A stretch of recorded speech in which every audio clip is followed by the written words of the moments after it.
So to get started, I'm using Smashbox's Camera Ready BB Water in the shade Light to Medium, and it's actually one of my favorite new products because I've been using it so much lately, and you just get a really good, nice, natural kind of a coverage.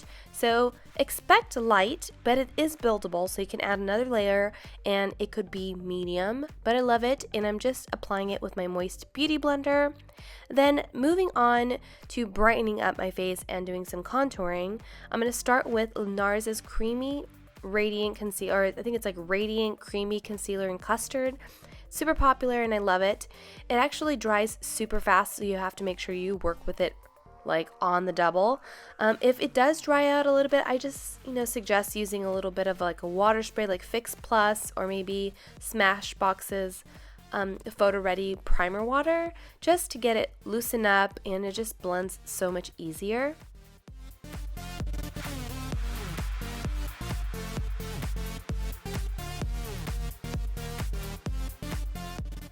Next, I'm using the Smashbox Step-by-Step Contour Stick. This is actually like a trio set, but the contour color was like the best one for my skin tone anyway, so I just stick to that one. It's kind of hard to sharpen, to be honest, but the product and the color is amazing.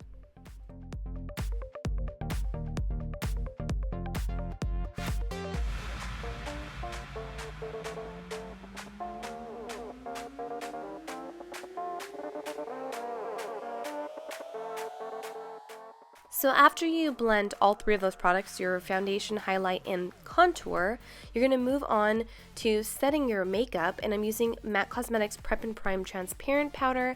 Now, I've been using this one nonstop. Now, I know it's like a repeat offender as far as my foundation routine goes, and I think that's how it's supposed to be. I'll change it as soon as I fall in love with a different, product or two. But for now, I'm just going to keep it that way and move on to my eyes, just priming that quickly with a little bit of Urban Decay's Primer Potion.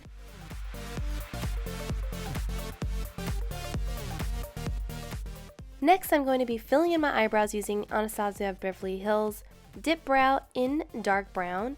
And I really like this one because it just looks so much natural, more natural than, I don't know, I guess bald eyebrows look natural, but it's just a lot more finished. Then going on to my eyeshadow, I'm just going to throw on a little coat of this Super Shock shadow in Sand Swoon. And as you can see, I kind of added it with my finger, then just blended it out with a brush. Either way, these eyeshadows are so finicky. You have to be really careful about them as well because you can really shove your finger in them. I know that sounds wrong, but whatevs. Then I'm going to be covering my entire lid with prickly pear. Have you ever tasted prickly pear? It's the bomb. They're called tunas. Put some lemon chili on it. Oh my god, delicious.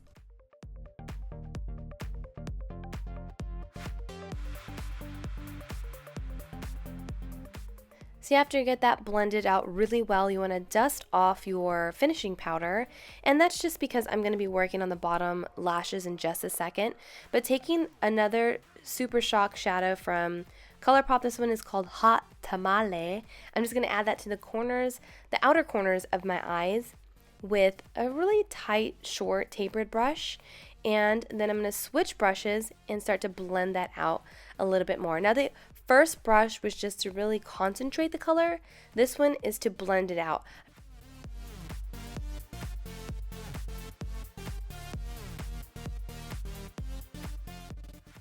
Next, I'm grabbing a pencil brush with that same Hot Tamale eyeshadow and kind of running over my bottom lashes and overdoing it just a bit. As you can see, it looks like I'm going crazy with it, but you can easily just use a fluffy brush and blend that away.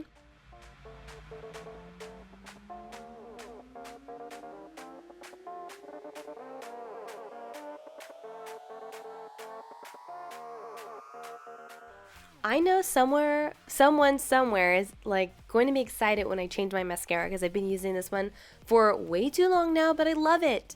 You kind of have to stick with things that you love, right? I am obsessed with this Too Faced Cosmetics Better Than Sex mascara. Then I'm going to pop on these Violet Voss.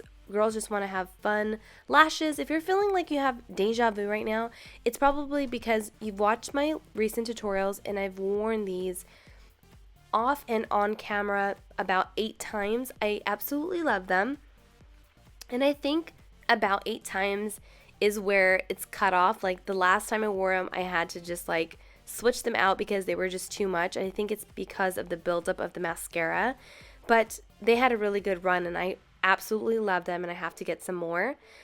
Here I'm just filling in my waterline with OCC Cosmetics color pencil in Tard, then dusting on some Peaches blush from MAC, and I love it because it's pretty neutral and pretty soft and it'll look good on anybody. I love the color peach because I feel like it's very versatile.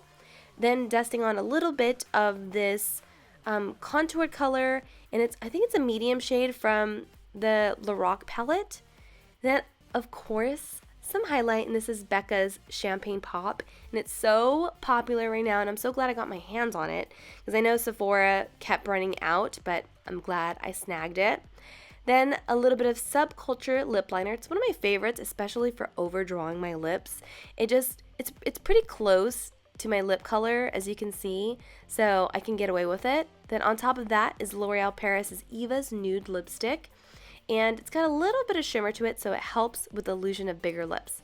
So anyways, this is the final look. Hopefully you guys enjoyed this tutorial. I know I did. I'm kind of sick right now, so thank you for sticking with me. But don't forget to like, subscribe, and I'll see you in the next one. Bye!